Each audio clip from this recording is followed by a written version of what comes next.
Hey, what is up you guys? I'm James from Reptiles, and in today's video we're going to talk about how you can grow and expand your reptile business. Let's get right into it. Now, joining me here today is my beautiful striped motley gold dust. Now, I'm not 100% sure if that's what this snake is. That's what I bought this snake as. And we'll talk about expanding and buying new projects in a little bit, but she is doing great. This will be her first year breeding, and I am absolutely ecstatic about that. Now, let's say you either have a small reptile business or you want to start a small reptile business. Now, there are a lot of things you can really get into, and I want to make this video because one, all my reptile business videos do really well. They do like 10 times better than any of my other videos. So here I am making more for you guys. So, and of course, it's just great information for people to know. There's a lot of business stuff people don't think about. Some people are business minded, some people aren't. So, a lot of people need to hear it from someone else and be reassured that certain things are good ideas and that, maybe they should try new things in terms of their business. So, there are a lot of things and a lot of decisions that you'll have to make that really, really, really bigly, that really, really, really affect your business. Now, one of the main ones, of course, is wholesale or retail. Now, I prefer retail, and there are hybrid methods, but I'll start with wholesale. Wholesale is where you breed a lot of animals, a lot of lower end animals, and you sell them very cheap to pet stores or to other people. And the reason you do this, you breed so many so you can produce enough for the stores and make enough profit because you're selling them for so cheap, so a store or someone else can resell it at a regular price that animal will go for. You breed cheaper animals because usually pet stores don't sell higher end stuff. That stuff tends to sit there, and you have to breed a lot of it. So there's a lot of work involved there. And that's not really it for me. I think wholesale breeding, when you're breeding a lot, tends to be where corners get cut, and I'm not really looking to do that with my animals. Now, retail is where you're selling your animals. Like, you go on MorphMarket, and people can buy your snakes for an average price. And now, you may not breed as many, which is nice, less work, but you may not sell quite as many. A wholesale, if a store comes, usually they want to buy 20 snakes at a time. But with retail, you're dealing with every person and you're only selling one snake. Now you may make more money per one snake, but you're gonna have to sell a lot more snakes to make as much money. So I prefer that. I'd rather have less animals and I can breed more higher end stuff and kind of stay out of the lower third. The way I look at it is, you get the lower third, which is mostly normals or one gene animals, depending on what species. Most stuff, like ball pythons, one genes aren't very expensive.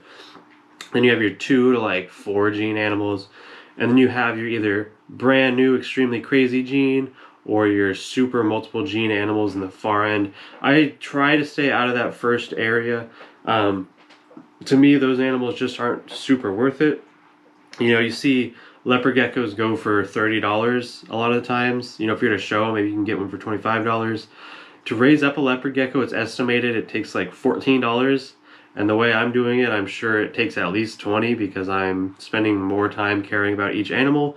So that being said, it's really not worth it for me to breed normal leopard geckos if I'm going to produce 20 a year and only make like $200. Where I could produce my, literally any other morph. I could produce super snows for that same $20 and I can sell them all day long for $60 and make $40 an animal. And I'll sell as many as I can produce of those. So, why wouldn't I do that, right? Now, I like the retail side. One thing, and I've made a video about producing feeders in the past. It's actually my best video. I think it's got around 3,000 or 4,000 views, which is spectacular. Thank you guys very much. Is breeding feeders. A lot of people totally neglect this, and I think especially if you're starting out, breeding feeders can be a huge, huge thing for people. If you've only got a couple animals and you have more space, I don't see why not. If you're doing bearded dragons, you can literally put like 20 to 30. If you're breeding bearded dragons, you can have tons and tons and tons of dubia colonies, and you can, you know, keep some for yourself.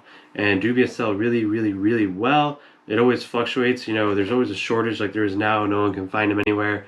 You can only get smalls occasionally, and you know, in a year there'll be too many, no one will be buying them, and a year after that we'll be out again. So if you really wanted to start doing it, start your colony right now, because it's gonna you know, the market's low right now on those. It'll go back up and it'll drop again, so you might as well start it while it's down.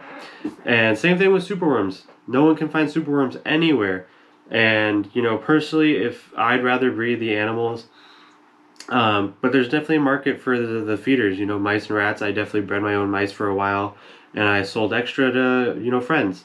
And it's an awesome way to make money. I mean, my Racadubia made me like $200 a month. But personally, I'd rather take that rack and put leopard geckos on it, and I can make at least $200 a month selling leopard geckos. That's just what I prefer, and I think I can make more doing it. And I just rather see the animals and work with the actual animals rather than the feeders. That's just my personal opinion. Now, when do you know to get into a new species? This is a question that I ponder a lot, and I've had asked a lot by friends. It's, you know, I've been breeding my 2 or 3 leopard geckos for a couple years now, and I think I want to get into something else, and I really want to start making some money. What do I do? Now, if you were following me, you'd have your pair of leopard geckos, and you can go out and you buy a pair of crested geckos or a pair of bearded dragons or something like that, right? You just jump on to the next thing. But if I'm being honest with you guys, I think the smarter decision, and I think what I should have done, but it's too late, is to stick with the leopard geckos a little bit longer, if that's what you're doing. I think personally it takes, you know, a year to 3 years for people to really get to know you in your area. You know, if you're posting them locally on Facebook or even on MorphMarket with local pickup, I know a lot of people meet that way and they find local breeders who are really awesome in their area that way. I've met a lot of people that way.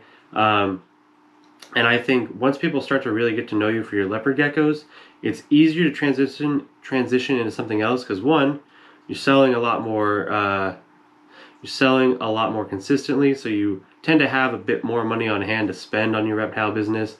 And two, if you were to just go out and get bearded dragons and you've only sold a couple leopard geckos to a couple people, no one's gonna know who you are, and you're gonna have to start advertising your bearded dragons and probably sell them a little bit cheaper.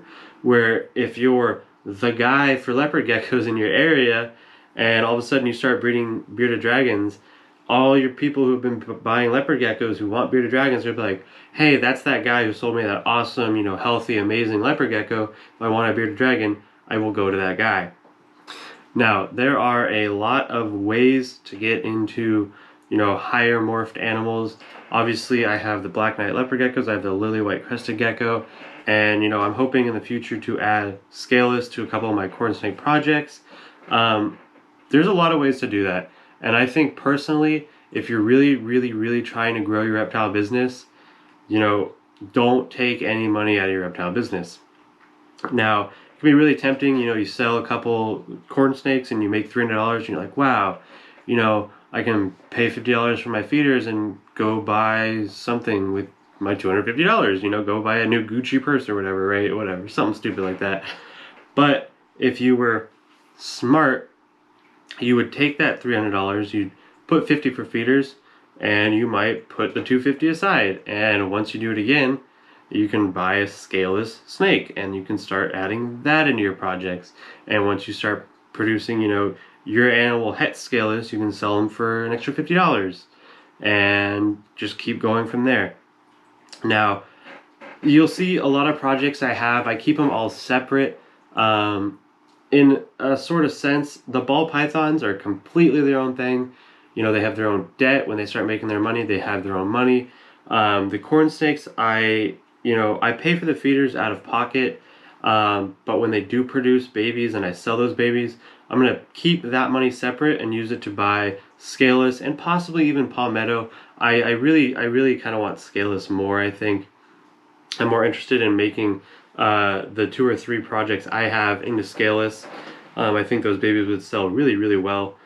But, you know, I take a lot of pride in what I do. So I'll work a lot of overtime just to pay for all my feeders. So that way, when my animals do produce money, I can take that money and immediately either put it in a savings account or use it for higher end animals. And that's how I'm able to afford such nice animals is, the reptiles make money, but in theory, they don't cost any money because I'm throwing my own personal money at them and I'm not, taking money out of their funds for them. So that's going to be it for today's video. I hope you guys enjoyed. Make sure to like, comment, subscribe. Definitely hit the notification bell and let me know in the comments if you learn anything, if this helps you in any way. If you have any other suggestions for people about how they can grow their reptile business, I'd love to hear it. And with that, I will see you guys in the next video. Peace out.